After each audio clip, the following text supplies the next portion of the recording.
Hello friends, कैसे हैं? बढ़िया जी। हम लोग तो बढ़िया हैं। आप बताइए, हम भी बढ़िया हैं। चलिए आज स्टार्ट करते हैं एक इम्पॉर्टेंट टॉपिक। और ये आपका टॉपिक है जीएसटी रिटर्न से रिलेटेड। कितनी रिटर्न्स होती हैं? Will discuss each and every type of return. But आज आपको बस इतना समझना है कि टोटल जीएसटी रिटर्न्स 1 to 11 होती हैं। कैसे भरना है, कब भरना है, हम इसके लिए पूरा एक सेशन आपको देंगे। उसके लिए आपको टेंशन लेने की जरूरत नहीं है। आज हम लोग that is all about GST return number 1। अ, जब हम जीएसटी में अपना रजिस्ट्रेशन करवाते हैं तो बट ऑब्वियस है कि अब हमें ये मालूम है कि हमें अपनी सारी डिटेल्स परचेज और सेल से रिलेटेड गवर्नमेंट के पास फर्निश करनी पड़ती हैं।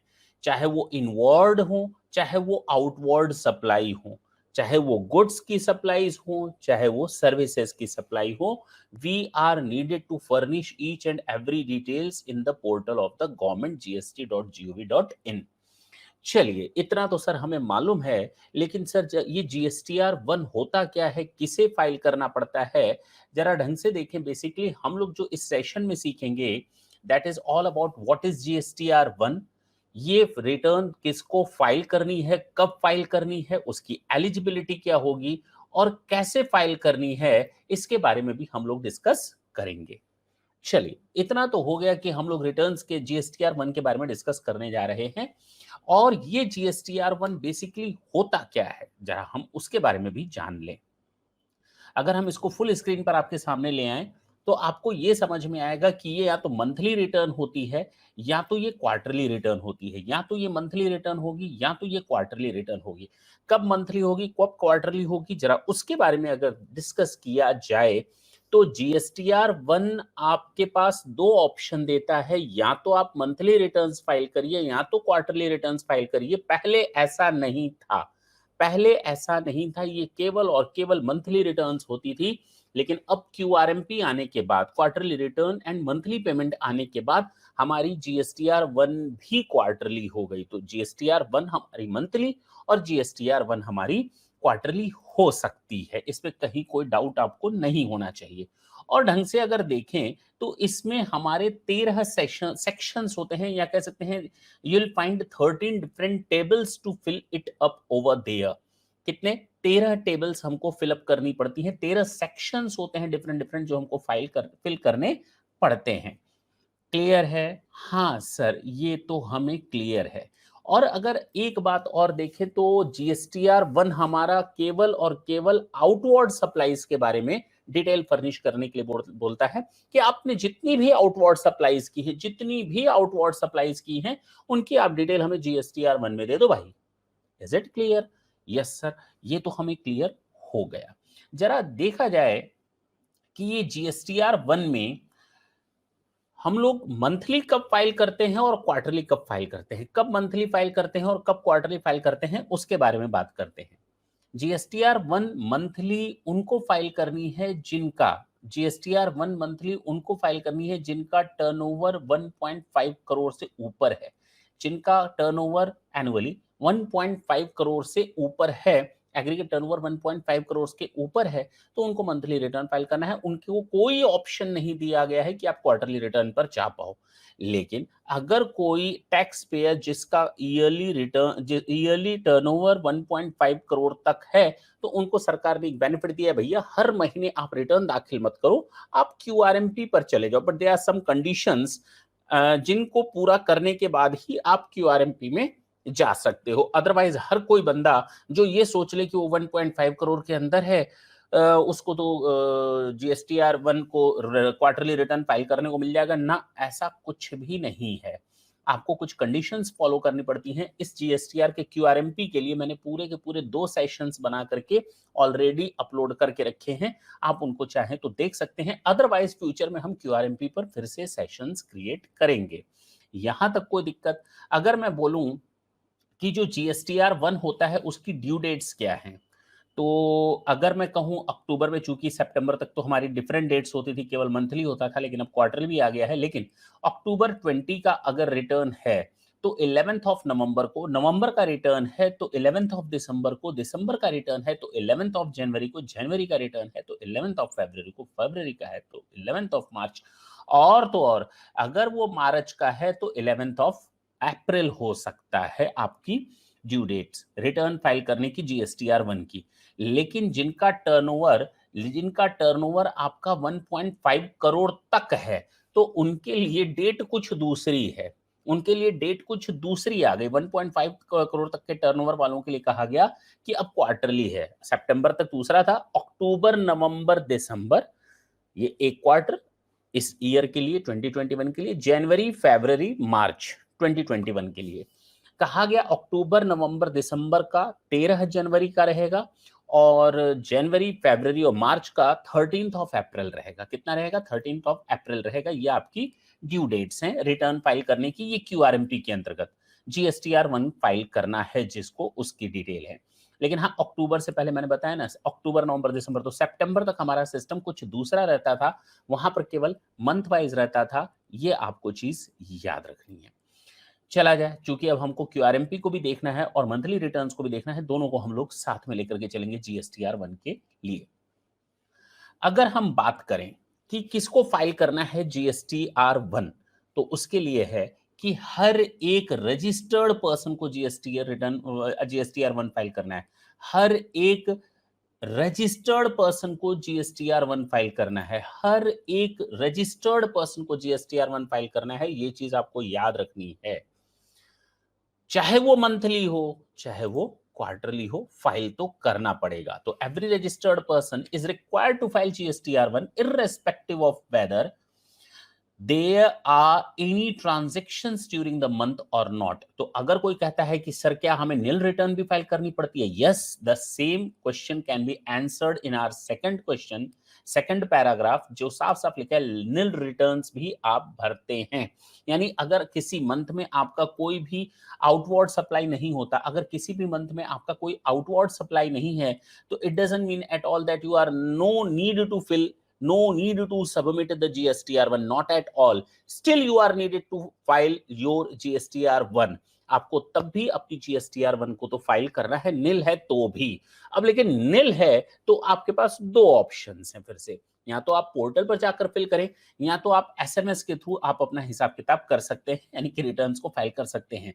For nil GSTR 1 filers there is a facility to file through an SMS started from the 1st of July 2020। पुरानी बात हो गई, तो एसएमएस के थ्रू कई लोग ऑलरेडी भर भी रहे होंगे। किनको किनको जीएसटीआर 1 नहीं फाइल करना या उनको माफी दी गई है, तो उसके लिए बोला गया इनपुट सर्विस डिस्ट्रीब्यूटर को जीएसटीआर 1 नहीं फाइल करना। कंपोजिशन डीलर, क्या क्या क्या सर आपने क्या बोला? कंपोजिशन डीलर को जीएसटीआर 1 नहीं फाइल करना, बिल्कुल नहीं फाइल करना। कंपोजिशन डीलर को सीएमपी 04 फाइल करना होता है। कंपोजिशन डीलर्स को दूसरा कोई रिटर्न दाखिल करना होता है, उसके लिए भी हम लोग देखेंगे। Supplier of OIDAR online information and database access और रिट्राइवल सर्विसेज देने वालों को भी जीएसटीआर 1 फाइल नहीं करना पड़ता। नॉन रेजिडेंट को, टैक्सेबल पर्सन जो टीसीएस कलेक्ट करता है, जो टीडीएस कलेक्ट करता है। कहने का मतलब ये हुआ कि इनपुट सर्विस डिस्ट्रीब्यूटर को, टीसीएस वालों को, टीडीएस वालों को, कंपोजिशन वालों को और ऑइडार की सर्विसेज देने वालों को ये रिटर्न नहीं फाइल करनी पड़ती। साथ ही साथ एक और चीज छूट रही है, नॉन रेजिडेंट पर्सन को भी ये रिटर्न फाइल नहीं करनी पड़ती। तो इतनी चीजें क्लियर हैं, किनको रिटर्न फाइल करनी है, किनको नहीं करनी है वो किनारे कर दो। तो बाकी सब जो भी अगर रजिस्टर्ड टैक्स पेयर होगा तो उसको रिटर्न फाइल करनी ही करनी पड़ेगी। अगर आपने कोई रिटर्न फाइल की है और उसमें कोई गलती हो गई, छुट्टी हो गई, तो भाई आप अपनी रिटर्न्स को रिवाइज नहीं कर सकते। There is a restriction to not to revise your return. आप अपनी रिटर्न्स को रिवाइज बिल्कुल नहीं कर सकते, ये चीज तो दिमाग में आप बैठा लें। आप अपनी रिटर्न्स को बिल्कुल भी रिवाइज नहीं कर पाएंगे। हाँ, अगर कोई गलती हो गई है तो उस गलती को आप सुधार सकते हैं, रेक्टिफाई कर सकते हैं अपने नेक्स्ट पीरियड की GSTR1 में। मान लो मुझसे गलती हुई अक्टूबर मंथ में, तो हम नवंबर मंथ की GSTR1 जब फाइल करेंगे दिसंबर में, तो उस समय हम उसको सुधार सकते हैं। अगर अक्टूबर, नवंबर, दिसंबर की, अगर मैं कहूँ अक्टूबर, नवंबर और दिसंबर की मैं कोई रिटर्न दाखिल कर रहा था GSTR1 QRMP में, तो हम नेक्स्ट पीरियड की जब रिटर्न दाखिल करेंगे GSTR1, तो जनवरी, फरवरी, मार्च वाली हम 13 अप्रैल को दाखिल करेंगे। तो उस समय हम अपनी रिटर्न्स को ठीक कर सकते हैं, गलती को सुधार सकते हैं। ये चीज़ आपको सेट करनी है। अच्छा, ऐसा नहीं है कि गलती हो गई उसमें जाकर के आप रिवर्स करके सुधार सकते हो ना, ऐसा नहीं कर सकते। एक बार अगर आपने रिटर्न्स को सबमिट कर दिया, एक बार अगर आपने रिटर्न्स को सबमिट कर दिया, तो आप उसको सुधार नहीं सकते। उसको आपको नेक्स्ट पीरियड में ही सुधारना पड़ेगा। लेट फीस और पेनल्टी की बात की जाए तो लेट फीस और पेनल्टी है, जी हाँ, अगर आपने रिटर्न देरी से दाखिल की है तो उसके लिए लेट फीस भी है और पेनल्टी भी है। कितना? 100 रुपीज पर डे CGST का, 100 रुपीज पर डे SGST का, 100 रुपीज पर डे CGST का और 100 रुपीज पर डे SGST का, यानी 200 रुपए पर डे के हिसाब से आपको अपनी रिटर्न डिले में फाइल करने का एक पेनाल्टी या लेट फीस देना पड़ेगा। लेकिन गवर्नमेंट ने कभी बीच में एक नोटिफिकेशन जारी करके काफ़ी समय तक के लिए एक सुधार वो दे दिया था, बेनिफिट दे दिया था कि आपको ₹20 और ₹50 रिटर्न का ही दाखिल करना है, लेट फीस का निल वालों के लिए 20 और 50 जिनका टैक्स लायबिलिटी आता है उनके लिए था। तो उम्मीद करते हैं कि ये लेट फीस और पेनाल्टी आपको याद रखनी है, 100 रुपीज़ CGST का और 100 रुपीज़ SGST का, यानी 200 पर रिटर्न्स आपको अपनी लेट फीस तो देनी ही पड़ेगी ड्यू डेट के बाद। ये भी याद रखनी है कब से देनी है, ड्यू डेट के बाद से देनी है। कब से देनी है? ड्यू डेट के बाद देनी है। तो यहाँ पर साफ-साफ लिखा भी हुआ है आफ्टर ड्यू डेट। ऐसा नहीं कि आप ड्यू डेट के पहले से आपसे माँग लिया जाए ना। जिस दिन आपकी ड्यू डेट खत्म होती है कि आपको 13 तारीख तक रिटर्न दाखिल करनी थी, तो 13th के बाद 14th से आपका स्टार्ट हो जाएगा लेट फीस। अगर आपको 11th की मंथली वाली थी, 11th को आपको रिटर्न फाइल करनी थी, तो 12th से आपका स्टार्ट हो जाएगा लेट फीस का पेमेंट करवाना। अच्छा जी। कुछ इंपॉर्टेंट क्वेश्चंस जो आप लोगों की ओर से हमसे पूछे जाते हैं। The first one question which is asked from your side, क्या सर हमें वो रिटर्न भी फाइल करनी है कि अगर हमारा कोई सेल ना हो, कोई आउटवर्ड सप्लाई ना हो? तो यस, GSTR1 मैंडेटरी है। GSTR1 मैंडेटरी है, आपको ये रिटर्न तो फाइल करनी ही करनी है। थोड़ी देर पहले भी मैंने ये चीज़ आपके साथ डिस्कस की थी। क्या हमें दूसरा क्वेश्चन जो अराइज़ होता है, क्या हमें इनवॉइस अपलोड करने ही करने हैं?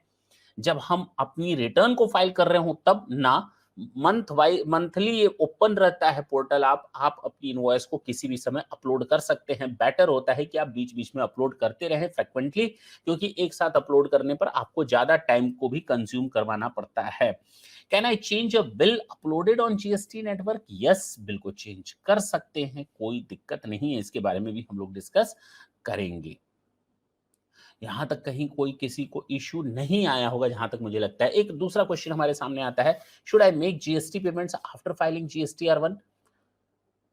GSTR1 अब उल्टा है। पहली बात तो ये समझ लीजिए कि GSTR1 is not for the purpose of making the payment. This is the summarization of all of your outward supply. जहाँ-जहाँ आप सप्लाई करते हैं, all those supplies are to be mentioned over there. GSTR1 आपसे एक समराइज़ेशन है, detailed statement है जो आपकी सप्लाई को रिफ्लेक्ट करता है। यहाँ से आप टैक्स तो दे ही नहीं सकते, तो पहले तो ये भूल जाइए। टैक्स के लिए तो आपको GSTR 3B यूज़ करना पड़ता है, या चालान इश्यू यूज़ करने पड़ते हैं, या फिर उसके लिए सिस्टम अलग है, DRC वगैरह का है। अभी हम लोग उसके बारे में बात नहीं करते। पेमेंट के लिए आपको GSTR 3B पे जाना पड़ेगा। Can I file GSTR1 even after filing GSTR 3B? Can I file GSTR1 even after file GSTR 3B? पहले आप GSTR1 फाइल करिए।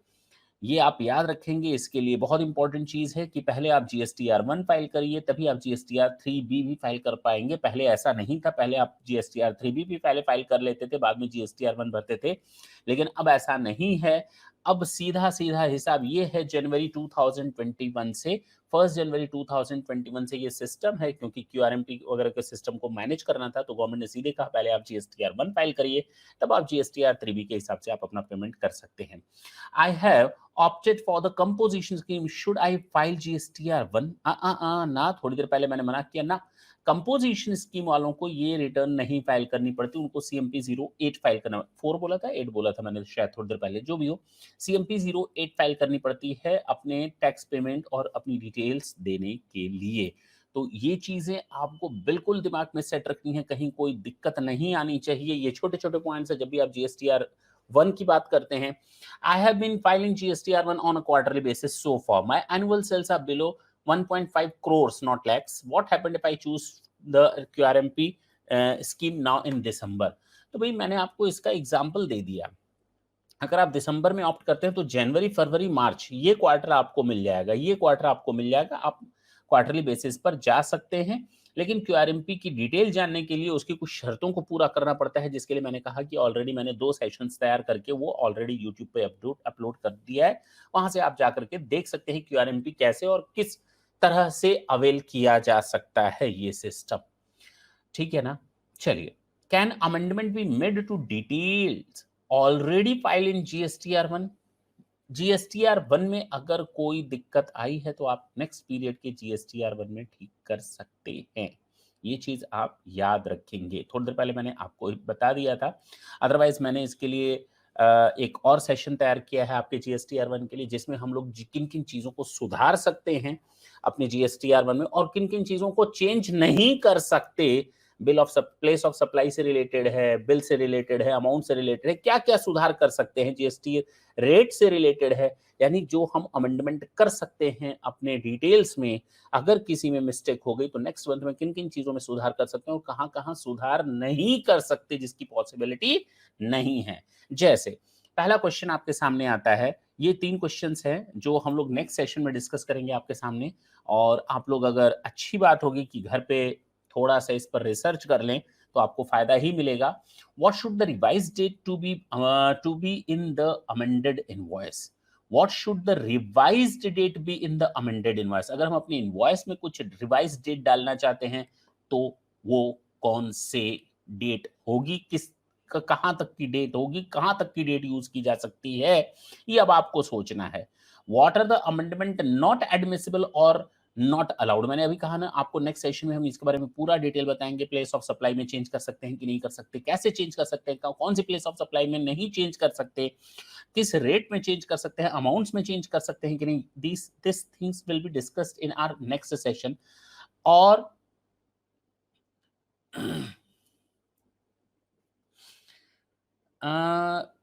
एग्जेम्पशंस के बारे में डिस्कस करेंगे।